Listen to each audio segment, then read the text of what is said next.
Welcome to session 41 of the Bible in a Year commentary. If you started this series on the 1st of January, then today should be the 10th of February. Today we'll be looking at Numbers 5 to 7 and Psalm 41. But so far in Numbers, we've picked up with the Israelites at Mount Sinai, now able to enter God's presence. God instructed Moses on organising their camp. God counted each tribe and assigned them specific locations around the tabernacle. This strategic placement served two purposes. First, it provided a defensive layout as the Israelites moved into enemy territory. And second, it placed God's presence, the tabernacle, at the centre of the camp and the centre of the Israelites' lives and society. We then read how the Levites were divided into three subgroups: the Gershonites, the Kohathites, and the Merarites. Each group had specific roles. The Gershonites were responsible for the tabernacle's fabrics, the Kohathites cared for the sacred furniture, and the Merarites managed the structure's frames and accessories. They were to take care of the tabernacle very seriously. So let's jump in today's readings with Numbers 5 to 7. In today's chapters, we see the pattern from Genesis continued through some very specific instructions. We have to remember that the Israelites had many rules and instructions that are not included in the Torah. Because of this, we need to meditate on why the rules that are included are there. For example, those that were leprous had to leave the camp. Why is that mentioned here? In yesterday's reading, we read how God's ordering of the camp and charging the Levites mirrored God ordering creation and charging Adam and Eve. This particular passage mirrors Genesis 3 and the fall. Those that are leprous have taken on something of the nature of death, admittedly not by their own choice. In Genesis 3, Adam and Eve chose death when they did things their own way.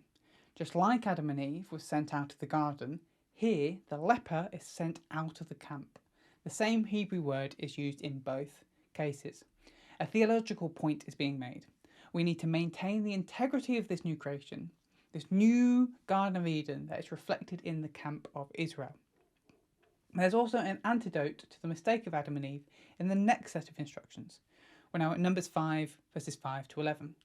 If someone commits some sort of sin, they are to confess their sin and make it right. What did Adam and Eve do when they sinned? They refused to acknowledge their wrong and blamed someone else. In this new creation that God is setting up, there is now a way forward if the people screw up, but only if they choose rightly. Now, I have to be honest, I really struggle with the next passage, and I think it's important to be real when we find different passages difficult. We see a rule given out that if a man just suspects his wife of cheating, he can take it to the priest. The priest will write a curse on a piece of paper, wash that curse off into some water, add some tabernacle dust from the floor, and then force the woman to drink it. If she's not guilty, great, nothing happens. If she is guilty, her body will swell and her womb will waste away, making her barren. I understand this high sense of wanting to maintain purity and holiness in the camp. We want to dissuade people from having affairs. But for me, I struggle with how embarrassing and hurtful this would be for a woman who was innocent. She would feel hurt and betrayed by her husband, and there's no restoration made there. The important thing to remember when you're struggling with a passage in the Bible is that the Bible is still true and it's still holy. The problem is either A, this is a different culture and time, and so it seems completely foreign to us and we just can't understand it at the moment, or B, we have a heart problem. And this is something I'm wrestling with every time I read this passage. God, show me where I'm misunderstanding something or where my heart might need to change. I thought I'd share that with you so that you know if there are bits in the Bible that you also struggle with, you can know that you're not alone. But how does this passage fit in the retelling of Genesis? In Genesis 6, we read how women had illicit sex with spiritual beings. The consequences of this was death to their wickedness through flood waters. Here, we have instructions on what to do if a woman has illicit sex, and she must drink God's judgment through cursed waters. If she has lived right, then she will have children. She will be fruitful and multiply as Noah did. If she has not, then her line will stop with her. Putting aside the logistics of the practice for now, the passage read theologically can be seen as a reminder that if the Israelites remained committed to their God, as a woman to a husband, they will flourish. If they don't, they will perish. We then get a chapter on the Nazirite vow. This was a vow someone could make if they wanted to dedicate a period of time to God. They would live to a much higher standard of holiness before God.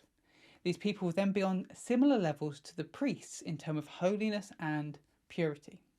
There are a couple of key Nazarites in Israel's history as we go forward. One is the judge Samson, and the other is the prophet Samuel. One follows these rules and one breaks them. So it might be worth bookmarking this chapter and rereading it when we get to their stories so you can see where they went right or wrong. Where might this mirror Genesis? One of the instructions of the vow is to avoid all alcohol. This could be a reflection on Noah's mistake in Genesis 9 as he got drunk on wine. Numbers 1 to 6, when read theologically, is establishing a new creation and establishing new practices and guidances that will help people avoid the mistakes of the old creation.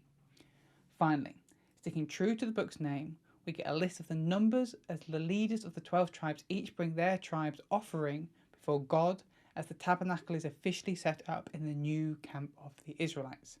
The repetition serves to show the extravagant wealth the Israelites bring in their offering to God.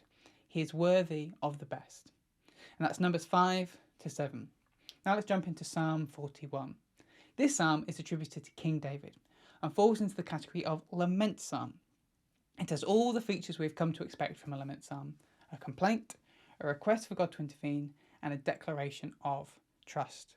Psalm 41 is also significant because it's the last psalm of the first book of the Psalms. The longer collection of psalms is broken down into 5 smaller books. It's not clear why the divisions between each book is made. Some argue it to reflect the Torah that also has 5 books. Either way, we can tell where one book ends and another begins by the doxologies that end each section. A doxology is a liturgical hymn or declaration of praise that is used to end a service, prayer, or passage. The structure of the psalm is a chiasm where the passage reflects itself.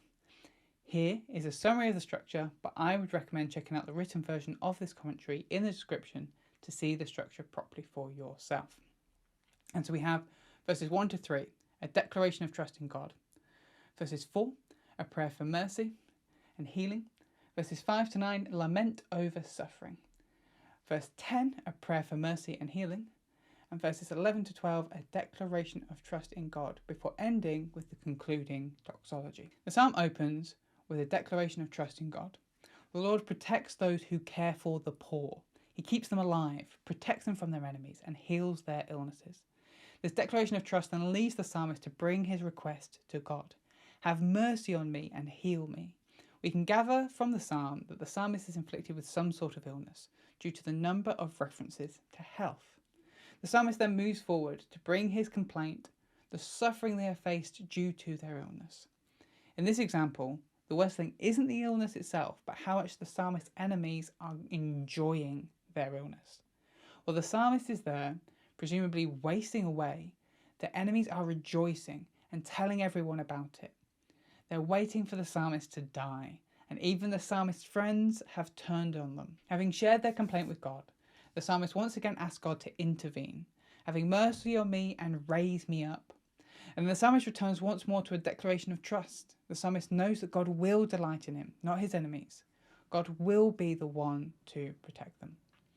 Finally, this psalm, and first book of the wider collection, ends with a blessing to the Lord. In this psalm, we can easily see the different stages of biblical lament and how each one is important to processing difficult situations and emotions.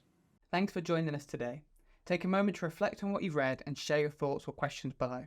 If you're watching in the future, then you can click here for the next session, or you can find the full playlist just down here. To receive these daily commentaries in your email inbox, subscribe via the link in the description below. Have a great day, and I'll see you tomorrow.